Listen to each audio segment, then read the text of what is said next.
नमस्कार दोस्तों, कभी आपने सोचा है कि अगर कोई मामला अदालत में चल रहा हो और उसी दौरान कोई पक्षकार की मृत्यु हो जाए, तो क्या अदालत को यह पता न हो क्या अदालत किसी मृत व्यक्ति के नाम से वह आदेश पारित कर सकती है? और अगर ऐसा फैसला दे दे, तो क्या वह फैसला वैध होगा? क्या वह नल एंड वॉइड माना जाएगा? क्या ऐसे फैसले को चैलेंज किया जा सकता है? और क्या उस मृत व्यक्ति के विरोधी पक्ष को इसका फायदा मिल सकता है? आपको आज यह सब जानने का मौका मिलेगा, क्योंकि honourable supreme court of India ने 6 नवंबर 2025 को एक ऐसा ऐतिहासिक फैसला दिया जिसमें न सिर्फ महाराष्ट्र के एक भूमि विवाद को पूरी तरह से पलट दिया, बल्कि एक बेहद महत्वपूर्ण कानून को फिर से उजागर भी कर दिया। A decree passed in favor of a dead person is a nullity। यानी किसी मृत व्यक्ति के नाम पर दिया गया फैसला या डिक्री कानून में अस्तित्व ही नहीं रखता। आज हम आपको इस केस की पूरी कहानी, पूरा कानून, ऑर्डर 22 सीपीसी की असली ताकत, अबेटमेंट की असली मतलब, एग्जीक्यूशन कोर्ट की गलती, हाई कोर्ट की चूक और सुप्रीम कोर्ट ने कैसे 15 साल पुराना मामला एक झटके में ही पलट दिया, सब कुछ बताने वाले हैं। और अंत में बताएंगे कि क्या वह यह जजमेंट सभी सिविल अपील्स, एग्जीक्यूशन पिटीशंस और लैंड डिस्प्यूट्स पर लागू होगा। क्या यह जजमेंट फ्यूचर लिटिगेशन को पूरी तरह बदल सकता है? और क्या आप भी किसी ऐसे विवाद में फंसे हैं जहां पक्षकार की मौत के बाद भी आदेश पास हो गया हो? चलिए शुरू करते हैं देश की सबसे महत्वपूर्ण लीगल स्टोरीज में से एक। यह कहानी महाराष्ट्र के वर्धा जिले के गांव टाकरखेड़ा की है। एक ex army serviceman Shri Arjun Rao Thackeray, जिन्हें सेवा के बाद सरकार ने सर्वे नंबर 106 और 107/1 की जमीन दी थी। उनकी मृत्यु के बाद उनके वारिसों लीगल हीयर्स ने यह दावा किया कि यह जमीन उनके परिवार की है, लेकिन कलेक्टर वर्धा ने उस जमीन को एक बार फिर दूसरे लोगों डिफेंडेंट नंबर 3 और 5 को अलॉट कर दिया। परिवार परेशान हो गया और 2001 में उन्होंने दायर किया मुकदमा, रेगुलर सूट नंबर 181 सन 2001, और मांग की इस दावे में कि सारी जमीन हमारे नाम घोषित करो और जमीन का कब्जा दो। 2006 में ट्रायल कोर्ट ने फैसला सुनाया, ठाकरे परिवार का अलॉटमेंट सही था।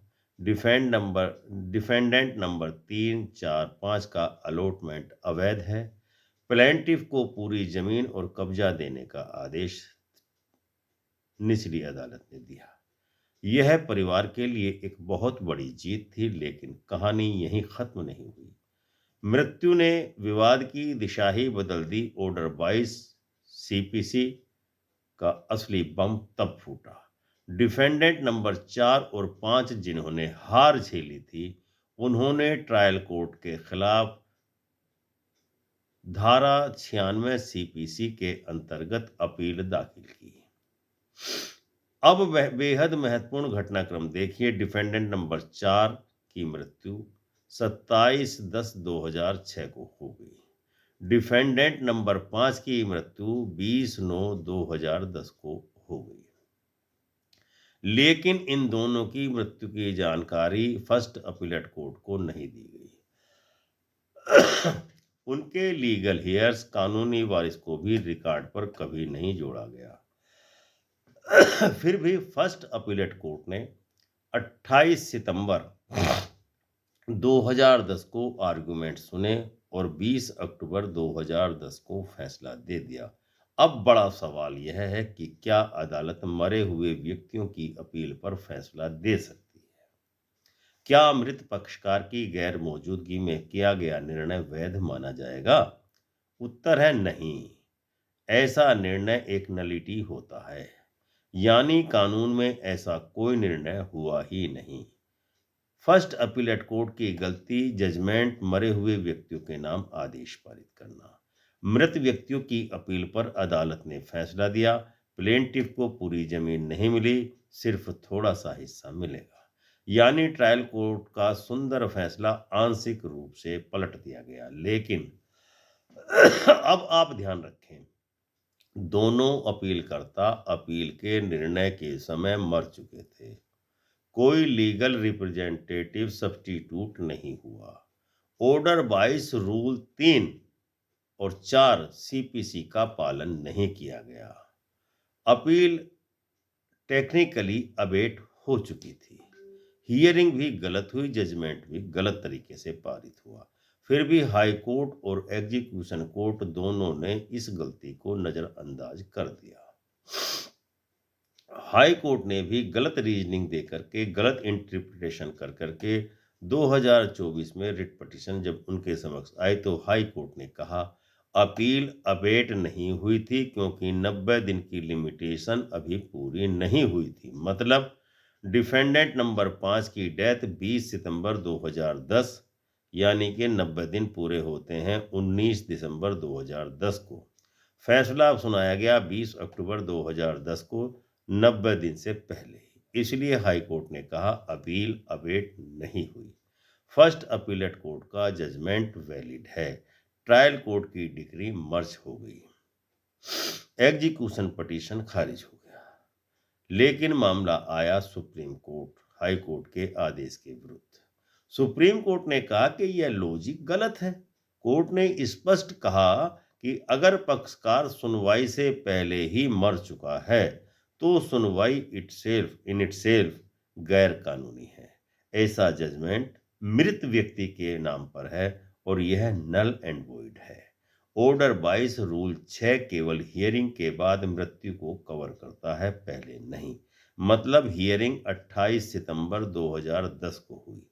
उस दिन तक दोनों डिफेंडेंट पहले ही मर चुके थे। इसलिए अपील की सुनवाई करना ही गैर कानूनी था और उस पर दिया गया फैसला तो पूरी तरीके से कानूनी रूप से अस्तित्वहीन यानी कि नॉन एस्ट है। सुप्रीम कोर्ट की गहरी कानूनी रीजनिंग अब हम आपको बताते हैं। सुप्रीम कोर्ट ने कहा कोई अपील डेड पर्सन की ओर से पेंडिंग नहीं रह सकती। कोई अदालत मृत व्यक्ति की रिप्रेजेंटेशन मान ही नहीं सकती। एक मृत पक्षकार के नाम जजमेंट न्यूलिटी है। न्यूलिटी को कभी भी यहां तक कि एग्जीक्यूशन स्टेज पर भी चैलेंज किया जा सकता है। रेफरेंस है इसमें किरण सिंह बनाम चमन पासवान 1954 का केस। एक नल डिग्री किसी मर्जिंग डॉक्ट्राइन में शामिल नहीं हो सकती, यानी ट्रायल कोर्ट की डिग्री सुपरसीड नहीं होती है। इसीलिए केवल ट्रायल कोर्ट का 2006 वाला डिग्री आज तक जीवित है और वही डिग्री एनफोर्स किया जाना चाहिए। सुप्रीम कोर्ट का अंतिम आदेश ये आया, एग्जीक्यूशन कोर्ट का ऑर्डर सेट असाइड किया गया। हाई कोर्ट का 2024 वाला फैसला भी सेट असाइड किया गया। फर्स्ट अपीलेट कोर्ट का 2010 वाला जजमेंट नल एंड वॉइड घोषित किया गया और नंबर 4 ट्रायल कोर्ट का 2006 वाला पूरा ऑर्डर डिग्री फिर से एनफोर्सेबल घोषित की गई और आदेश दिया कि एग्जीक्यूशन पिटीशन रेस्टोर करो, ट्रायल कोर्ट डिग्री को एग्जीक्यूट करो, प्लेंटिफ को जमीन दो, कोस्ट नहीं दी जाएगी मुकदमे की। यह जजमेंट क्यों ऐतिहासिक है? यह निर्णय भारत के सिविल लिटिगेशन में बड़ा बदलाव लाता है। एक डेड पर्सन की अपील अब तुरंत चैलेंज हो जाएगी। कई अपीलें सिर्फ शेर की खाल में चल रही होंगी, अब सब खुल करके सामने आ जाएगा। नंबर 2, एग्जीक्यूशन कोर्ट को सख्त निर्देश दिया गया है कि अब वे मैकेनिकली ट्रायल कोर्ट का ऑर्डर मर्ज कहकर एग्जीक्यूशन को नहीं रोक सकेंगे। Number 3, private land dispute, tenancy cases, property partition सब पर असर। जहां डेथ के बाद सब्स्टिट्यूशन नहीं हुआ, पूरे फैसले नल एंड वॉइड हो सकते हैं। नंबर 4, लॉयर्स और लिटिगेंट अब अधिक सतर्क रहेंगे। हर मौत की जानकारी कोर्ट रिकॉर्ड में तत्काल देना अनिवार्य है। नंबर 5, यह जजमेंट एक पैन इंडिया प्रेसिडेंट है। सभी हाई कोर्ट अब इसी रीजनिंग का पालन अब करेंगे। कानून टीवी का सिग्नेचर स्टाइल क्या कहता है? दोस्तों, कानून सिर्फ धाराओं का नाम नहीं है। यह जीवन और मृत्यु की हकीकतों को समझने की भी एक कला है। आज सुप्रीम कोर्ट ने बताया कि न्याय कभी मृत नहीं होता, लेकिन न्याय का फैसला मृत व्यक्ति के नाम पर भी नहीं हो सकता। अगर आप किसी ऐसे ही मामले में फंसे हैं जहां अपील, रिवीजन या एग्जीक्यूशन मृत व्यक्ति के नाम पर चल रही है, तो यह जजमेंट आपका हथियार है। अपना हक वापस पाने का आपके पास मौका है। तो यह था आज का वीडियो। हमें उम्मीद है कि आपको यह वीडियो अवश्य ही पसंद आया होगा।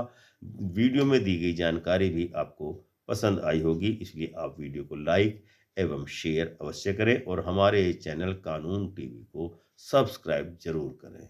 मिलते हैं अगले किसी जजमेंट में वीडियो में, जिसमें हम सुप्रीम कोर्ट के किसी नए जजमेंट का आपको विवरण पुनः बताएंगे। तब तक के लिए नमस्कार। जय हिंद, जय भारत, जय संविधान।